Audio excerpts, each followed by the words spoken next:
আসসালামু আলাইকুম ভিউয়ার্স, আবার আপনাদের সামনে চলে আসলাম নতুন একটি গল্প নিয়ে। গল্পটির নাম বৃষ্টি হয়ে নামব পার্ট 3।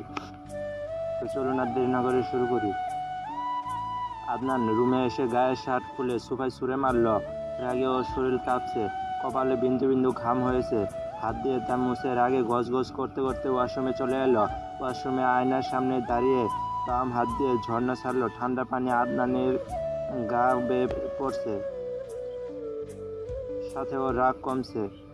আদনানের রাগের কারণ হচ্ছে কিছুক্ষণ আগে একটা ছেলের সাথে মারামারি করে এসেছে আদনান। ছেলেটার নাম সেলিম, এলাকার বখাটে ছেলে। কয়েকদিন ধরে দুলাকে ফলো করছে।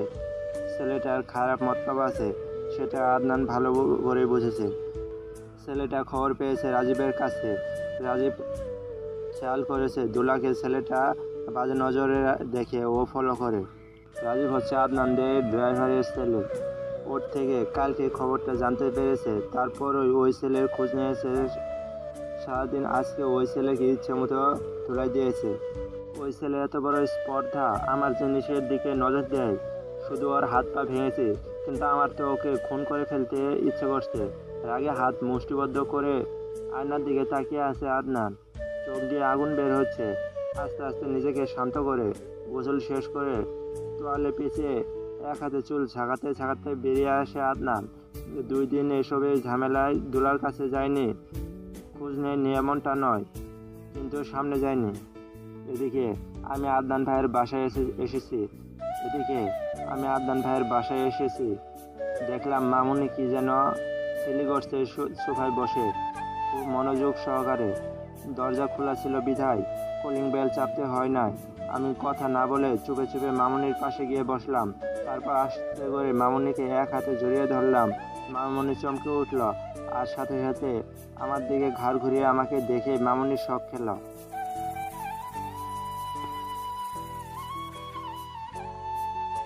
কি হয়েছে মামুনি, এত শখ খাচ্ছ কেন?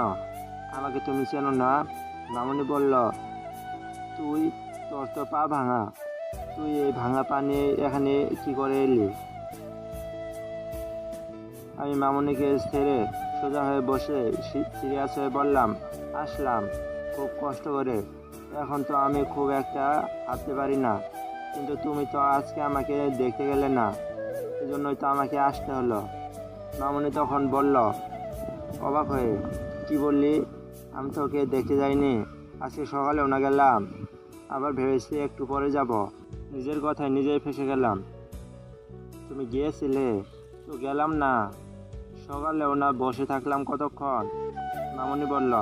মামুনির কথা শুনে আমি নিজের জিভে কামড় দিয়ে আমতা আমতা করে বললাম, একদমই মনে ছিল না। মামুনি, তুমি কিছু মনে করো না কেমন? আমি না তোমাকে মিস করছিলাম সত্যি। আমার বাসায় বসে থাকতে এতটা বোরিং লাগছিল বলে বোঝাতে পারবো না, এজন্যই তো লুকিয়ে চলে এলাম। তোর এত ভয় পাচ্ছিস কেন? এসেছিস, বেশ করেছিস, কিন্তু এভাবে একা চলে আসা ঠিক হয়নি। যদি কোথাও পরে টরে ব্যথা ব্যথি তখন কি হতো বলতো? আমি মাথা নিচু করে ফেললাম। মামুনি আমার মাথায় হাত দিয়ে দেখলো জ্বর আছে কিনা, তারপর আমাকে টেনে ধরে বলল, থাক থাক, আর মন খারাপ করতে হবে না। তারপর মামুনি আবার সেলাই করতে লাগলো। আমি মামুনির পাশে বোরিং হয়ে বসে আছি। মামুনিকে কি বলে যে এখান থেকে উঠে আদনান ভাইয়ের রুমে যাব সেটাই ভাবছি, আর এক হাত মুখে দিয়ে কামড়াকামড়ি করছি। কিরে, এমন হাত কামড়াচ্ছিস কেন? মামুনির কথায় চমকে হাত মুখ থেকে সরিয়ে ফেললাম। ওই না, মানে আসলে কিছু খাবি? কিছু রান্না করে দেবো নাকি? বিস্কুট চানাচুর খাবি? খাবার কথা বলতে মাথায় একটা বুদ্ধি আসলো। মামুনিকে আমার জন্য রান্না করতে বলি, সেই সুযোগে আমি এক ঝলক আদনান ভাইয়ের রুমে উকি দিয়ে আসবো। কিরে, বলছিস না কেন? খাবি কিছু? হ্যাঁ খাবো। আচ্ছা কি খাবি বল? আমার ফেভারিট নুডলস। তাই মামুনিকে নুডলস রান্না করতে বললাম। মামুনি হাতের কাজ ফেলে রান্নাঘরে ছুটল। আমি মামুনির যাওয়ার দিকে তাকিয়ে সোফা থেকে উঠে দাঁড়ালাম। তারপর সহজে আদনান ভাইয়ের রুমে চলে আসলাম। দরজা চাপানো, একটু ফাঁক দিয়ে দেখি আদনান ভাই শুধু প্যান্ট পরে আয়নার সামনে দাঁড়িয়ে আছে, কোনো শার্ট নেই। আমার একটু লজ্জা লাগলো, তাই তাড়াতাড়ি ঘুরে দাঁড়ালাম, কিন্তু বেশিক্ষণ অন্যদিকে তাকিয়ে থাকলাম না।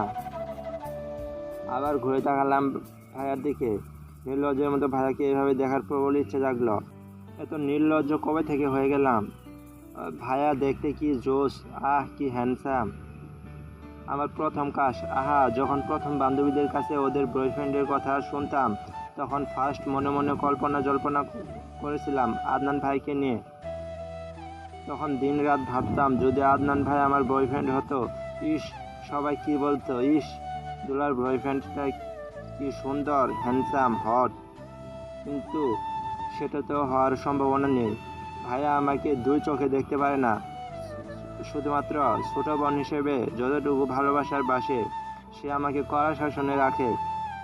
আমি জানি যদি বাই এনি চান্স জানতে পারে আমি ভাইয়াকে বয়ফ্রেন্ড বানানোর ধান্দা করছিলাম, আমার হাড়গোড় আর থাকবে না। এখন আমি কলেজের ওই ফাহাদকে লাইক করি, ওকে আমি আমার বয়ফ্রেন্ড বানাবো। সবার বয়ফ্রেন্ড আছে, আমার কেন থাকবে না? কিন্তু বেচারা হাদারাম আমাকে প্রপোজ করলো না। ভাইয়াকে দেখে আমার হিংসে হয়। ইস, কোথায় ভাইয়া আর কোথায় ফাহাদ? হ্যাঁ, ভাইয়ের মতো ফর্সা কিন্তু এত হ্যান্ডসাম না। ভাইয়ের মতো একটু হ্যান্ডসাম হতো। ভাইয়ের কি বডি, মাশাআল্লাহ, সব দিক দিয়ে পারফেক্ট। গালের খোঁচা খোঁচা দাড়ি আমার ফার্স্ট কাজ, যেটা ফাহাদের নেই।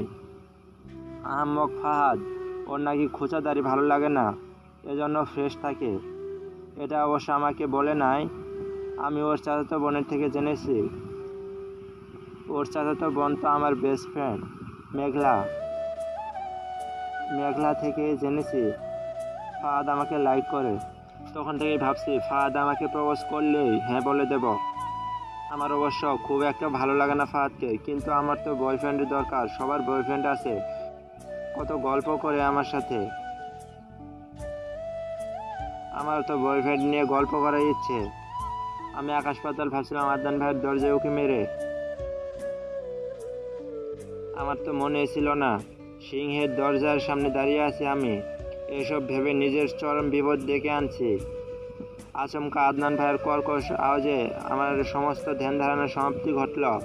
দরজা ধাক্কা দিয়ে ভিতরে ঢুকে কাঁপতে লাগলাম। আসলে দরজার মাঝে এমনভাবে দাঁড়িয়েছিলাম একটুর জন্য পড়ে যায়নি। তারপর পায়ে ব্যথা, তাই ভেতরে ঢুকে জড়সড় হয়ে দাঁড়িয়ে এদিকে ওদিক তাকাতে লাগলাম। হাই সর্বনাশ, কী করলাম? আমি তো ধরা পড়ে গেলাম, এখন আমার কি হবে? কাঁচুমাচু করে জড়সড় হয়ে দাঁড়িয়ে আছি। চোখ ছোটো ছোটো করে আদনান ভাইয়ের মুখের দিকে তাকালাম। ভাইয়া একদম আমার সামনে দাঁড়িয়ে আছে, তীক্ষ্ণ চোখে আমার দিকে দেখছে। আমি তাকে গম্ভীর মুখ করে আমার দিকে তাকিয়ে থাকতে দেখে একটা শুকনো ঢুক গিললাম। তুই এখানে কি করছিস দুলা? আমার রুমের দরজার সামনে লুকিয়ে উকি দিচ্ছিলি কেন? কথাটা বলে আরও একটু এগিয়ে একদম আমার গা ঘেঁষে দাঁড়ালো। আমি ভাইয়াকে এমনভাবে নিজের কাছে আসতে দেখে আরও কাঁপতে লাগলাম। কাঁপতে কাঁপতে আমি ব্যথা পা দিয়ে পেছাতে গিয়ে আহ করে উঠলাম। ভাইয়া আমাকে আহ করতে দেখে বিচলিত হয়ে এক হাতে জড়িয়ে নিজের বুকের সাথে মিশিয়ে নিয়ে এলো। একে তো পায়ে ব্যথা, তার উপর দরজায় একটু বাড়ি খেয়েছি, গাদা একটা নোট লিখানো।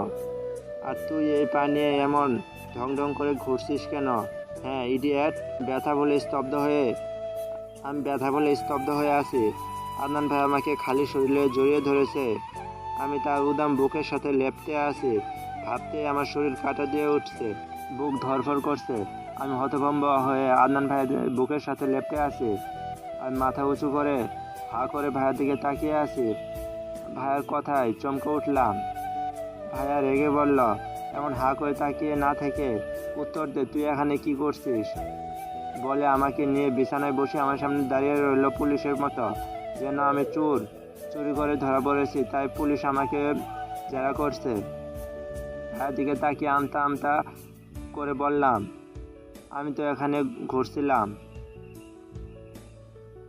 ভাইয়া আমার কথা শুনে বলল, কি ঘুরছিলি? আমি বললাম হ্যাঁ। ভাইয়া রেগে শক্ত হয়ে বলল, এই পা নিয়ে তোকে ঘুরতে বলেছে কে? আমি কি বলবো বুঝতে পারছি না। কি হলো, কথা বলছিস না কেন? তুই এই পা নিয়ে লাফালাফি করে বেড়াচ্ছিস কেন? চিৎকার করে। ভাইয়ার চিৎকার শুনে আমি কেঁপে উঠলাম। আমি নিচের দিকে তাকিয়ে কথা বলছি, ভাইয়ের দিকে সরাসরি তাকাতে লজ্জা করছে। ভাইয়া এখনো খালি গায়ে। ভাইয়া বলল, তুই নিচের দিকে তাকিয়ে আছিস কেন? আমি কি বলবো বুঝতে পারছি না। নিজের হাত মুচড়াচ্ছি। কি হলো, কথা বলছিস না কেন? আমতা আমতা করে বললাম, তুমি শার্ট পরো, আমার লজ্জা করছে। আমার কথা শুনে ভাইয়া গম্ভীর হয়ে বলল, লজ্জা করছে তাই না? আমি মাথা নাড়লাম। ভাইয়া আবার বলল, তাহলে এতক্ষণ লুকিয়ে দেখছিলি কেন? ভাইয়ার কথা শুনে আমার হেঁচকি উঠে গেল। ভাইয়া জানলো কিভাবে আমি লুকিয়ে দেখছি? বড় বড় চোখ করে তাকালাম ভাইয়ার দিকে। ভাইয়া কঠিন কঠিন মুখ করে তাকিয়ে আছে। কি হলো, আমার দিকে তাকিয়ে আছিস কেন? তোর না লজ্জা করছে? আমি নিজের জিভ দিয়ে ঠোঁট ভিজিয়ে নিলাম। ভয় আমার গলা শুকিয়ে কাঠ হয়ে যাচ্ছে। ভাইয়া ফট করে বসে পড়লো আমার পায়ের কাছে। আমি চমকে উঠলাম। কি করছো? চুপ। ভাইয়া কঠিন হয়ে বলল। আমি ভাইয়ের কথা শুনে চুপ করে গেলাম। ভাইয়া আমার পা ধরে দেখতে লাগলো। তারপর বলল, কোথায় ব্যথা পেয়েছিস? আমি বললাম, ব্যথা পাই নাই। ইচ্ছা করে মিথ্যা বললাম। একটা চর মারবো। আবার মিথ্যা বলছিস? রেগে বলল। ভাইয়া আমার দিকে তাকিয়ে থেকে উঠে দাঁড়ালো। তারপর ড্রয়ার খুলে ব্যথার মলম এনে আমার পায়ে লাগিয়ে দিল, খুব যত্ন সহকারে। আমি মুগ্ধ হয়ে ভাইয়ের যত্ন করা দেখলাম। তখনই মামুনির কণ্ঠ এলো। মামুনি আমাকে ডাকতেছে। ভাই হয়তো মামুনির ডাক শুনেছে। ভাইয়ের শার্ট পরতে লাগলো আয়নার সামনে দাঁড়িয়ে। আমি ভাইয়ের দিকে তাকিয়ে উঠে দাঁড়ালাম। এখন আমার মাথায় আকাশ সমান চিন্তা। এখন মামুনি যদি জিজ্ঞেস করে বলে এখানে আমি কেন এসেছি, কি বলবো তখন? ভাইয়া শার্ট পরে চুল ঠিক করে একদম নায়ক হয়ে আমার দিকে ঘুরে বলল, তুই দাঁড়িয়ে আছিস কেন? আমি কিছু না বললে বেরিয়ে আসতে যাব। ভাইয়া আবার চিৎকার করে উঠল, আর এক পা নড়লে তোর পা আমি একেবারে ভেঙে দেব। চলবে?